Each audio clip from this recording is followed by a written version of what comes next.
أوصيكم عباد الله ونفسي بتقوى الله وطاعته فقد فاز المتقون اللهم اجعلنا منهم. Watukufu wa Islam, sinabudi kukuhusieni kwa mara ya pili kama ilivyowajibu kuhusia nafsi yangu juu ya swali zima la kumcha Allah subhanahu wa ta'ala, ikiwa maudhui yetu kama tulivyoitambulisha ni arrajau wal khawfu, matarajio, matumaini juu ya yale mema mbalimbali tunayoyafanya kwa ajili ya Allah, sadaqa, kusoma Qur'ani, adhkari na mambo mbalimbali, lakini tuwe na hofu kwa Allah subhanahu wa ta'ala. Je, anayakubali? Na sio kwa maana tuwe na wasiwasi wepo, lakini kwa maana vile kwamba tuwe tuna wasiwasi kwamba tusichukule 100% kwamba tukajifanya hatuna wasiwasi, kwa sababu tutajengeka sifa ambayo ni mbaya na mwisho wa siku tutaharibikiwa, bali tuwe na wasiwasi pamoja na kwamba tuna matumaini kwa vile nimefanya na vile Allah kaahidi hata nini, lakini pamoja na hivyo lazima mwenyewe kwenye nafsi uwe na wasiwasi na oga fulani, usijipe asilimia kwenye 100 ukajifanya kama kwamba wewe umeshashushwa wapi umefanikiwa. Na ushahidi wa hili, angalia hata Mtume sallallahu katika hadithi sahihi alikuwa kwa siku analeta istighfari zaidi ya mara 70. Kuna siku sahaba mmoja akamuuliza Rasulullah, wewe mpaka unaleta istighfari na umeshasamehewa madhambi yako? Anasema afalam akunu abdan shakura, kwani ndio tena nisiwe ya shukrani? Angalia mtu ambaye sasa mimi na wewe tuna haja hasa ya kufanya zaidi na zaidi, pamoja na kuwa na hofu mbele ya Allah subhanahu wa ta'ala.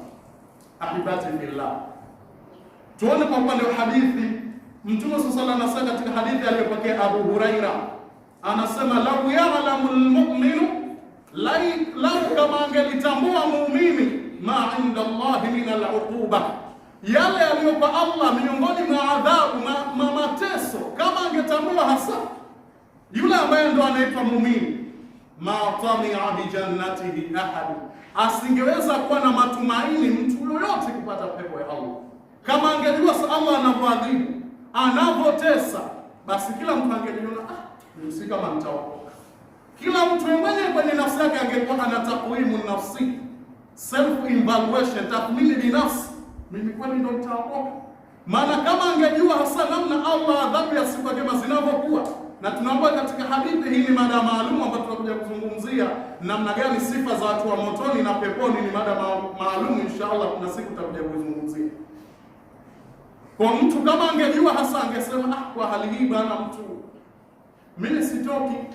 Tusingekuwa na matumaini kiasi hicho, yani, lakini sisi hatujui, ndio maana tunachukulia mambo kirahisi.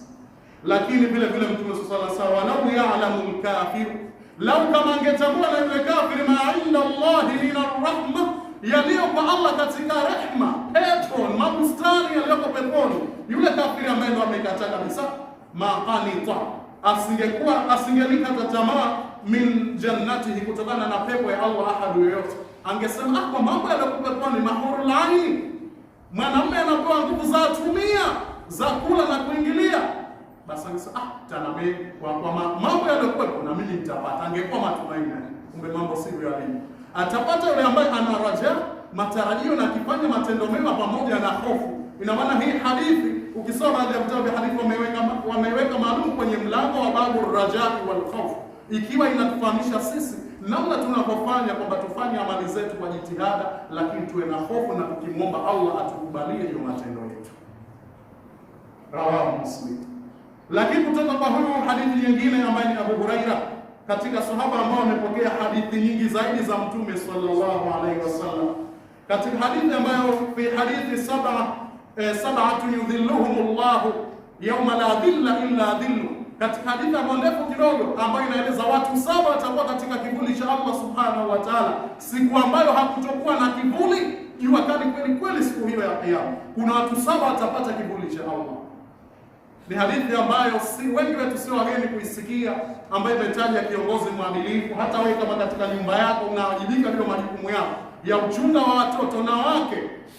Tukiyataja kiongozi na maanishi wa nchi, tukazowaze kujiangalia wewe, kila mtu hatoki juu ya swali. Kama ni mwadilifu kweli unawajibika, basi ni sehemu ni nafasi ya kipekee. Lakini pia ametajwa pia washabu nasha fi ibadatillah, kijana ambaye amekulia katika kumwabudu Allah. Lakini pia ametajwa wa rajulun qalbuhu mu'allaq bil masajid, mtu ambaye moyo wake umefungamana na msikiti. Mara nyingi msikiti ndio anapokaa kuliko maskani. Lakini pia watu wale ambao wamependana kwa ajili ya Allah subhanahu wa ta'ala, si kwa sababu ya mpira au upuzi mwingine. lakini pia katika hadithi imetaja watu wengi sana, takriban watu sawa. Lakini sisi tunataka tuiguse sehemu ambayo mpaka yule mtu ambaye ana hofu kwa Allah naye atapata kivuli. Hadithi ikasema wa rajulun, na mtu ambaye, kwa maana mwanamume, da'atuhu imra'atun, ambaye ataitwa na mwanamke, dhatu mansubi, mwenye cheo wa jamali na uzuri, kwa maana kwa ajili ya zina. Hadithi inasema faqala, akasema yule mtu, inni akhafu Allah, mimi namuogopa Allah. Nani leo hii katika sisi ataitwa na mwanamke kama huyu akatae?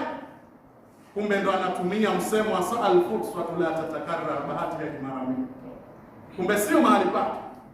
Mtu mwenyewe anawatafuta, mtu anawatafuta kwa namba, itokee bahati hiyo kweli atasema ni khafullah? Ni swali gumu kabisa. Lakini mtu kama huyo yupo, basi ni nafasi maalumu. Lakini wa rajulun dhakara Allah khaliya, na mtu ambaye kamtaja Allah aliyakuwa kwa faraja peke yake, fafadat ainahu, macho yake akatoka machozi kwa sababu ya kumwogopa Allah, anakumbuka aliyofanya, mtu huyu naye atakuwa katika kivuli. Hadithi ambayo ni sahihi, mutafaqun alayhi, kwa maana wamepokea Bukhari na Muslim. Watukufu wa Islam, ina maana kwamba swali la hofu, ili tuwe na tupate salama mbele ya Allah, tuwe na hofu pamoja na matarajio vile vile. Ahibati fillah, katika hadithi nyingine aliyopokea huyu Abu Huraira, Mtume sallallahu alayhi wasallam anasema la yalijun nar, hatoingia motoni rajulun baka min khashyati llah, mtu ambaye kalia kwa sababu ya kumwogopa Allah. Anakumbuka namna alivyodhulumu wenzake viwanja 5 6, ashauza peke yake. Anakumbuka namna gani alivyomfanyia ubaya mtu, akalifilisi duka lake, akatengeneza madini ya chuma ulete, akamwezake anafurahi kumuona anahangaika na pata tabu, lakini yeye anaziba pesa zake.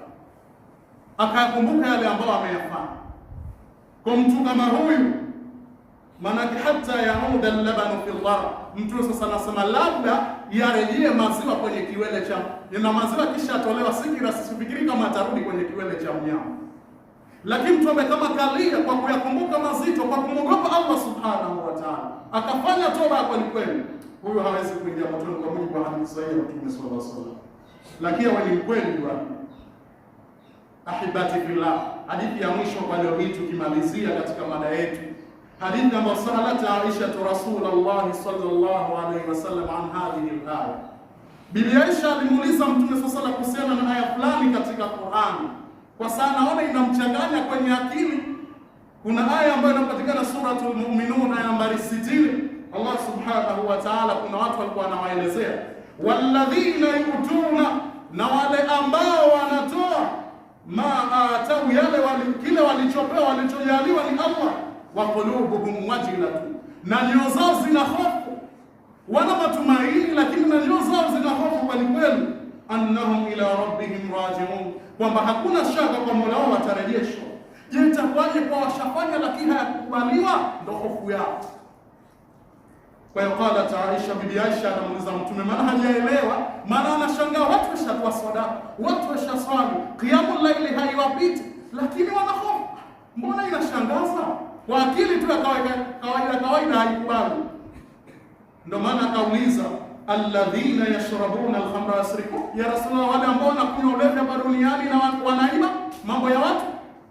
Basi anajibiwa ni Mtume qala la, hapana, la binta as-siddiq, la ya binta as-siddiq, kwa sababu ni Aisha bintu Siddiq Abubakar as-Siddiq. Anapo hapana kabisa, sio hao, walakinnahum alladhina, lakini hawa wanakusudiwa ni wale watu ambao yasumuna, wanafunga, wa yusalluna, na wanaswali, wa yatasaddaquna, na wanatoa sadaka, wa hum yakhafuna, lakini wanaogopea alla yuqbala minhu, yani zisije zikakubaliwa zile, yani wanaogopea si kama ndio kweli Allah atazikubali. Pamoja na kwamba wametoka kwenye misingi mizuri, wana hofu, maana wana matarajio wanayo, lakini pia hawana ile kwamba hawezi kukata moja kwa moja, wana hofu juu ya leo. Mimi na wewe leo tumefanya mangapi ya swalihat, pengine tumedhahi juzi, lakini tunajiona moja kwa moja yameshafanikiwa. Hana hofu mbele ya Allah subhanahu wa ta'ala juu ya leo. Achilia mbali yule ambaye hamogopi moja kwa moja kwa Allah. Kwa hiyo ulaika yusari'una fil khairati, azikaendelea watu hao ndio ambao wanakimbilia katika mambo ya kheri, wa hum, na wao laha, kwa hizo kheri sabiquna, ni wenye kutangulia kufikia kwenye malengo, kwa sababu wana kitu kinaitwa ar-rajau wal khawf.